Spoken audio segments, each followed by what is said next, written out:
Alright everyone, কি অবস্থা সবার, কেমন আছেন? আশা করি ভালো আছেন। তো গাইস, আজকে আপনাদেরকে কিছু কথা বলতে চাই। সেটা হচ্ছে যে মানুষ তার দুটো কাজে সবচাইতে বেশি আপনার সাথে বিশ্বাসঘাতকতা করবে, ঠিক আছে? এক, আপনার সাথে সুসম্পর্ক করে। দুই, আপনার পিছনে আপনার সমালোচনা করে। এখন আপনার কাছে দুইটা ওয়ে। দুইটা ওয়ের মধ্যে প্রথম ওয়ে হচ্ছে, আপনার কাছে টাকা আছে তো, তাহলে আপনাকে ভালোবাসবে। আপনার কাছে টাকা নেই, আপনার পিছনে বদনাম করবে।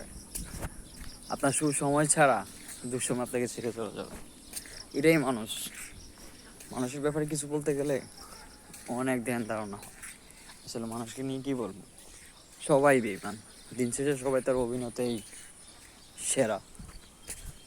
এটা রিয়েলিটি, এটা মানে নিতে হবে।